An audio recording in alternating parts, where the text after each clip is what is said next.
booties for black girl nerds.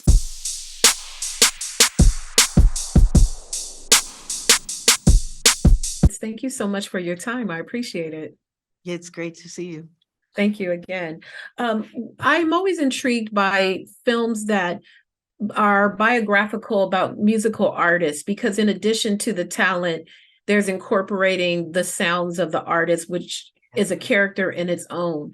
So in constructing the flow and how much of Whitney's story you wanted to share and incorporate the music, what's the fine line, do you think, between just enough music so that the fans can have those memories and live those moments, but still keep the story prevalent and at the forefront?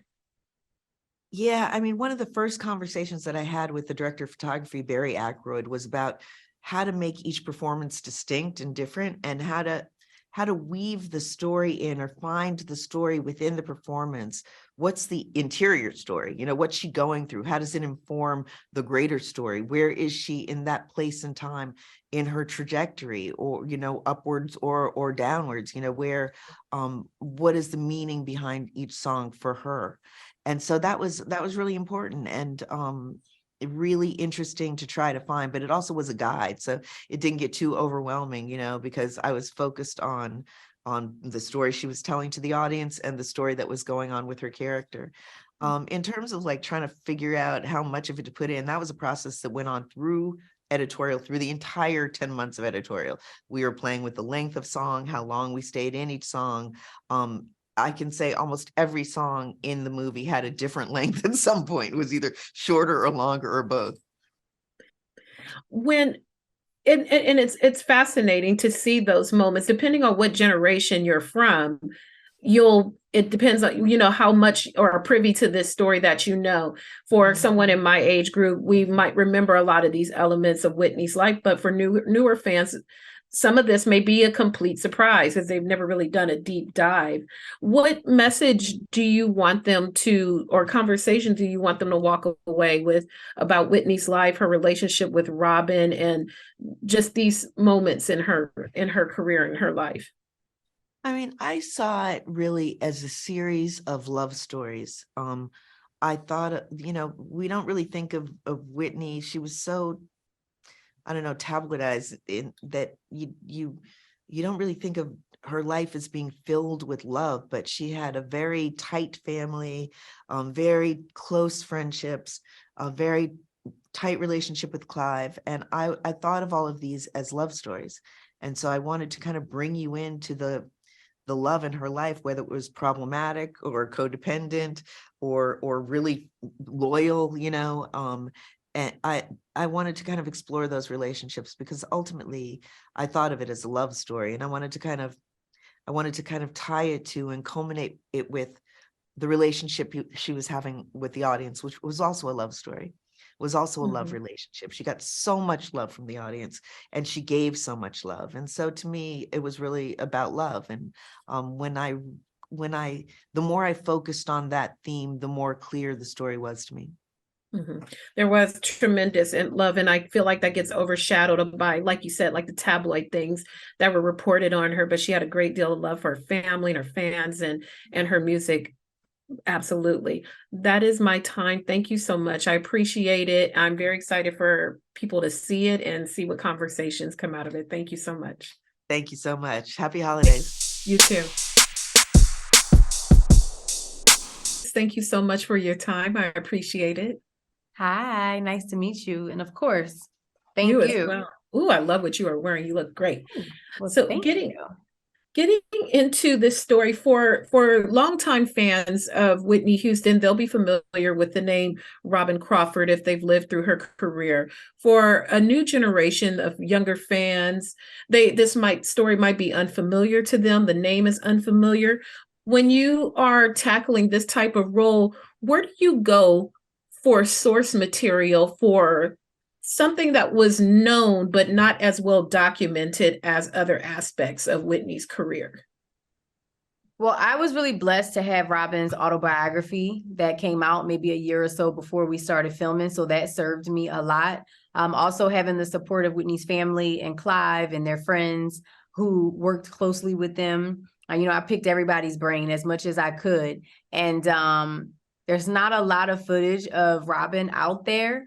So I had to, find as much as I possibly could. I knew a lot about the story, so that was really helpful.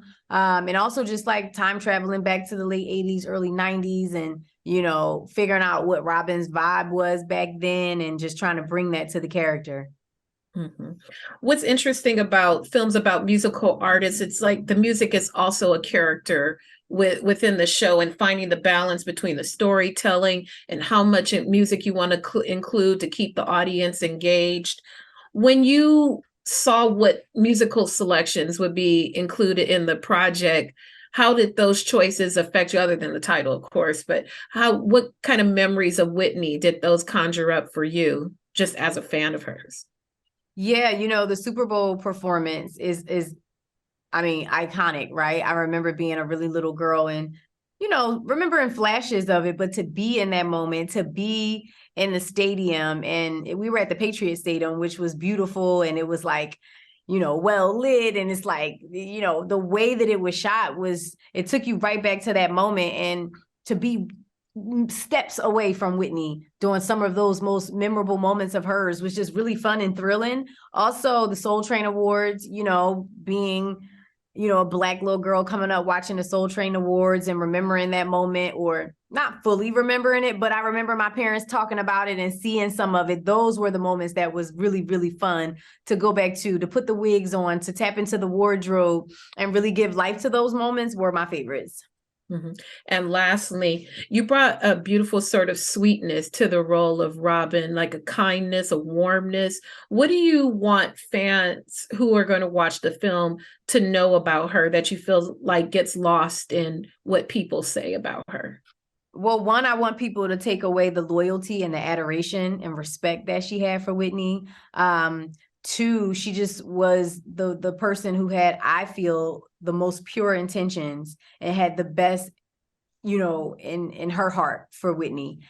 And I just appreciate knowing that Whitney had somebody like Robyn who had her back and, was her ride or die, and who also was there to be they shared a lot of bliss and joyous, happy moments. And I love that that's portrayed in the beginning of the film, and it sets up their love story. And I'm excited for a new generation of fans, because they will become fans of hers after seeing this movie and, being introduced to her amazing catalog, all that we were able to fit within the movie, just to take away that she was a stand-up person. Mm-hmm. And genuine. I love that. Well, I thank you so much for your time. Very excited for you all for the project to come public. Thank you for talking to me. Thank you. Happy holidays. Thank you. Hi, Naomi. Thank you so much for your time. Thank you. It is a pleasure to speak with you. When I watched the film, I was thinking about, there's two aspects to your performance, the acting component with your other co-stars, and there's a performance component as well. What do you think was the more challenging to master, Whitney's mannerisms with people or her mannerisms when she was on stage? Mannerisms with people. Because there was a lot more guesswork around that, and a lot of the resources that I was using to research from are public facing. So I like me, even now I'm a very different person when I'm not on camera. So like how to humanize some of those expressions and soften them slightly, potentially, or even heighten them when she's around her friends and her family was quite challenging. Whereas with the music, I've grown up listening to Whitney since I was a baby. So like, and I'm so familiar with it that actually, once I had found the movements and found the reason for the movements that she made and some of the expressions she made, it became like a dance, because it's Whitney's music, and thankfully her voice is so present and there that it kind of felt like the two of us were doing it together. So I felt a little bit more supported in those areas. Mm-hmm. I like how you answered that, because, it's one thing to embody someone, and one thing to imitate them and put your own stamp on the performance. And I really enjoyed how you did that.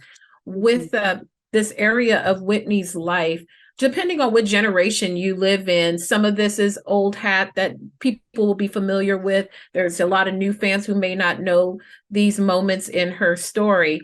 Do you think there are people out there who are unaware that she had another relationship and had another love story in her life that extended upon some of the bigger names that we've associated with her in her life? Yeah, I think there are, take me for example, like I was born in 91. So a lot of Whitney's music had already been made before I was conscious of her history. I know that even though I've listened to her music, I wasn't necessarily digging into her real life. And actually when the tabloids were coming out and really slating her for a really difficult time that she was going through, which I can't really wrap my head around. It's kind of crazy now to think about.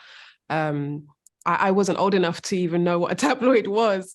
So a lot of those things were new to me. And I actually found out about her love and deep connection with Robyn only about, 6 years ago. So I can imagine that for some people it will be new information, and for those that it's new information, and even for those that it's maybe not so new, showing it I think is really important, because it is a big part of Whitney's life, and it was one of her first interactions with deep love with someone, and so I don't think you can tell Whitney's story without telling Robyn Crawford's story too. Absolutely. Well, I thank you so much for your time. Have a wonderful premiere. I can't wait to see the audience reactions. I appreciate talking to you. Thank you so much. Take care.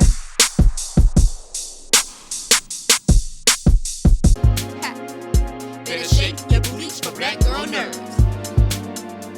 Better shake your booties for black girl nerves.